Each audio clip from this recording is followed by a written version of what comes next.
আমি ১০ বছর দিয়ে কি করবোটা কি আমি ১০ বছর দিয়ে? আমি তো বলছি আমি এই কাজের জন্য নই। দেশে আমার দেশ পরিচালনা করা আমার দায়িত্ব না, আমার কাজ না। আমি জানি না এটা কিভাবে করতে হয়। আমি যেটা জানি সেটা করি। আ মেক সেন্স। জার্মানির বন শহর থেকে আপনাদের সঙ্গে আছি আমি খালেদ মহিউদ্দিন। আজ আমাদের অতিথি এমন একজন যার আসলে কোনো ধরনের ইন্ট্রোডাকশনই দরকার নাই। শুধু আমাদের বাংলাদেশের অডিয়েন্সের জন্য না, সারা পৃথিবীতেই দরকার নাই। আমাদের সাথে আজ রয়েছেন শান্তিতে নোবেলজয়ী অর্থনীতিবিদ ডক্টর মোহাম্মদ ইউনুস। ডক্টর মোহাম্মদ ইউনুস, আপনাকে আমাদের অনুষ্ঠানে স্বাগত জানাই। আপনাকে আরো জানিয়ে রেখি আমাদের সাথে আমাদের প্রযোজক আরাফাত এবং আমাদের যারা জার্মান কলাকুশলী আছেন তারা সবাই আপনাকে সালাম শুভেচ্ছা জানিয়েছেন। আমরা আপনাকে খুব ধন্যবাদ জানাই আমাদেরকে সময় দেওয়ার জন্য।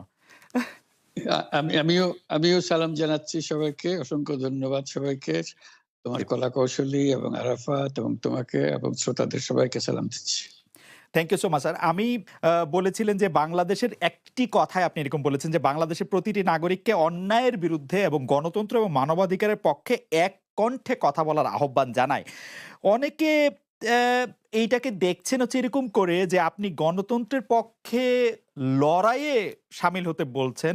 প্রশ্ন কেউ করছেন, প্রশ্ন উঠছে, আপনি কি এইসব মামলা মোকদ্দমা থেকে মুক্তি পেতে এই সরকারেরই পরিবর্তন চাইছেন? মহিউদ্দিন খালেদ তুমি কি গণতন্ত্রের বিরুদ্ধে নাকি? কি হঠাৎ এটা নিয়ে এত না, চিন্তিত না, হয়ে আমি গেলে? তো আমি আমি গণতন্ত্রের গণতন্ত্রের কথা বিপক্ষে না। বললাম দেখে আমি আমার জন্য আমি তা না ইন্টারপ্রিটেশন হলে টা তো বললাম। তুমি তো বলে যে আমিও তো তুমি বলবে হ্যাঁ, যে আমিও তো আছি। কাজে আপনাকে রাইট। পৃথকভাবে বলতে হচ্ছে কেন? আমি সেটাই বলতেছি। কাজেই আমরা কেউ গণতন্ত্রের বিপক্ষে না। সবাইকে স্মরণ করিয়ে দেওয়া যে আমরা সবাই গণতন্ত্রের পক্ষে, মানবাধিকারের পক্ষে, আমরা ন্যায় নীতির পক্ষে, রুল অফ ল এর পক্ষে। এগুলো না থাকলে জাতি হিসেবে আমরা টিকে থাকবো না তো। কাজেই যখনই মনে হচ্ছে যে এগুলো এখন আ ফরেন ওয়ার্ডস হয়ে গেছে।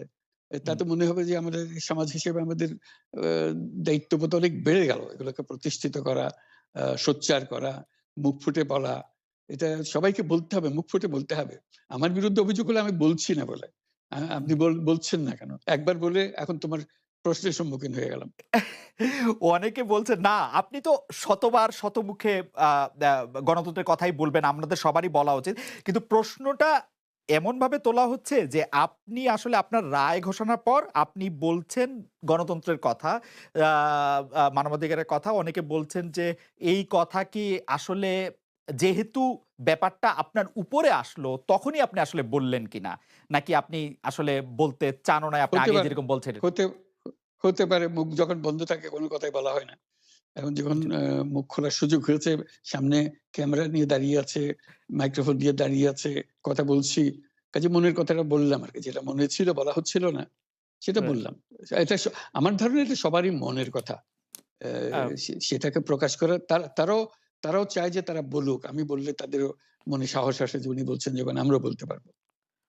প্রফেসর ইউনূস, আপনি যখন বলছেনই তখন আমি এই কথাটাকে একটু ইলাবোরেশন আপনার কাছ থেকে আশা করতে পারি যে আপনি যখন বলছেন যে গণতন্ত্র মানবাধিকারের পক্ষে এক কণ্ঠে কথা বলার আহ্বান আপনি জানাচ্ছেন, আপনার কাছে কি মনে হচ্ছে যে গণতন্ত্র মানবাধিকারের পক্ষে এখন বহু পক্ষ বহু কণ্ঠ এটা আসলে এক কণ্ঠে কেউ বলতে পারছে না বা সাহস পাচ্ছে না বা বলছে না, এরকম আপনার মনে হচ্ছে কিনা?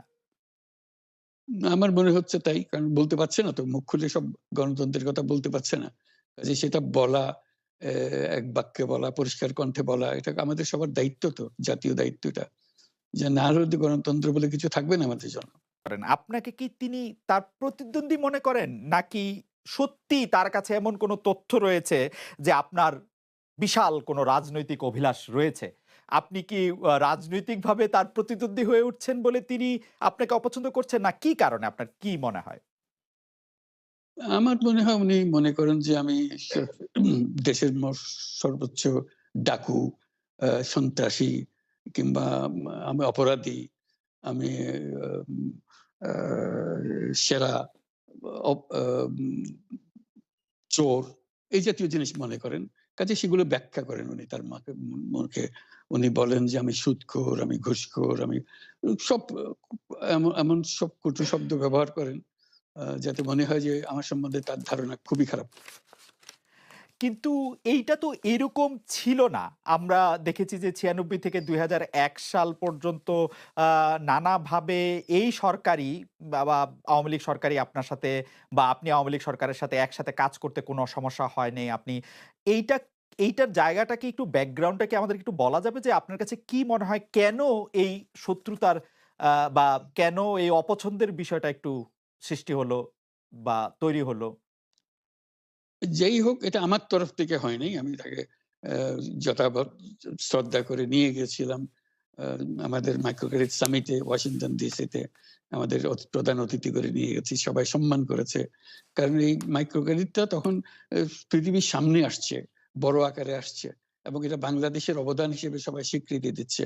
এ বা ব উম ওয়াশিংটনে দুনিয়ার সেরা যারা সবাই উপস্থিত ছিলেন, তার মধ্যে আমরা ওনাকে নিয়ে গেছিলাম এইজন্য যে বাংলাদেশের পক্ষ থেকে এই গৌরবটা যেন তিনি আমাদের পক্ষ হয়ে গ্রহণ করেন। উনিও রাজি হয়েছেন, উনিও গেছেন, করেছেন। কাজেই এটা স্বাভাবিকভাবে এই সম্পর্ক থেকে যাওয়ার কথা ছিল। কিন্তু কি কারণে এটা ঘাটতি হতে আরম্ভ করলো বুঝতে পারলাম না। কিছুদিন পর থেকেই উনার আচরণ এবং তার শব্দ পরিবর্তন হতে আরম্ভ করলো। এমন পরিবর্তন হলো, এখন আমাকে চোট বদমাইশ ছাড়া আর কোন বিষয় উনি মনে করেন বলে মনে হয় না আমার কাছে। আসলে এটা নিয়ে কথা বলাটা একটু বিব্রতকরই। কিন্তু আ কেউ এটা বলে থাকেন যে বিশেষ করে ওই যে ২০০৭ সালে যে 111 এর সরকার আমরা যাকে বলি, আ তাদের যে বিরাজনীতিকরণের একটি চেষ্টা, সেই চেষ্টার মধ্যে আপনার অংশগ্রহণ আছে কিনা? যদিও বারবার বলা হয় যে আপনি আসলে সেই ক্ষমতাটা দখল করতে চেয়েছিলেন। অথচ আমরা আ উল্টা শুনেছি, আপনার মুখেও শুনেছি, যারা ওই সময় কুশীলব ছিলেন তাদের মুখেও শুনেছি যে আপনাকে আসলে অফার করা হলো, আপনি সেটি ফিরিয়ে দিয়েছিলেন। কিন্তু কেউ আবার বলে থাকেন আপনি একটা লম্বা সময়ের জন্য চেয়েছিলেন। এইটি কি একটা কোনো কারণ হতে পারে? এই ব্যাপারটি কি আমাদের দর্শকদের জন্য মানে বা ইয়েদের জন্য একটু আপনি পরিষ্কার করবেন যে আপনি আসলে আ রাষ্ট্রের সর্বোচ্চ ক্ষমতায় বা রাজনীতির জায়গায়, দেশ পরিচালনায় সেগুলিতে আপনি আসলে আসতে চেয়েছিলেন কিনা, চান কিনা? বা ওই জায়গা থেকে আ যদি চাইতাম, খালেদ যদি চাইতাম তখন যখন মিলিটারি আমার বাসায় এসে বসে রইল সারারাত আমাকে রাজি হুম। করানোর জন্য। আমি তো লুফে নিতাম। রাজি করানোর জন্য বসে থাকতে হবে কেন? আমি যদি ক্ষমতায় চাইতাম বলে যে, চলেন কি করতে কি কোন জামাটা পড়তে হবে দেখিয়ে দেন এখনই যাচ্ছি।" আমি তো সেটা করিনি। তাদের সঙ্গে তর্ক করেছি, সারারাত ধরে তর্ক করেছি। যে, "না ভাই আমাকে দিয়েন না। আমি এই কাজের উপযুক্ত না। আপনারা অন্য লোক খোঁজেন।" তারা আমার উপরে মন ঠিক করে ফেলেছে আমাকেই নিতে হবে। আমি বারে বলতেছি তাদেরকে। তো তারা নিরাশ হয়ে ফিরে গেল। বলল যে, "সকালবেলায় আবার আসবো। সকালবেলায় আসলে তখন আপনি আমাদেরকে বলেন যে রাজি আছেন।" আমি বললাম যে, "না সকালবেলা আসলে একই কথা পাবেন। কারণ আমি তো এটা এমন কিছু না যে মনের মধ্যে সন্দেহ রেখে দ্বন্দ্ব রেখে আপনাদেরকে বলছি। অত্যন্ত পরিষ্কারভাবে আপনাদের কাছে বলছি। কাজেই তা না হলে তো আমি সঙ্গেই রাজি হয়ে যেতাম।" এই যে কে ছাড়ে আপনাকে দেশের আ স পুরো সরকারের প্রধান হবার জন্য আহ্বান জানাচ্ছে। বাংলাদেশে এরকম কয়জন মানুষ আছে বলবে যে, "না আমি এই দায়িত্ব গ্রহণ করব না।" আমি তো করলাম সেটা। এখন আমার নামে বলা হচ্ছে ১০ বছর চেয়ে। আমি বছর নিয়ে তো প্রশ্নই ওঠে না। প্রশ্ন হচ্ছে আগামীকাল সকালবেলা আপনি শপথ গ্রহণ করবেন এই কথা। আমি বললাম যে, "না করব না।" তারপরে এরপরে তো কয় বছর, কয় কাণ্ড। আমি ১০ বছর দিয়ে কি করবোটা কি আমি ১০ বছর দিয়ে? আমি তো বলছি আমি এই কাজের জন্য নই। দেশে আমার দেশ পরিচালনা করা আমার দায়িত্ব না, আমার কাজ না। আমি জানি না এটা কিভাবে করতে হয়। আমি যেটা জানি সেটা করি। আ মেক সেন্স।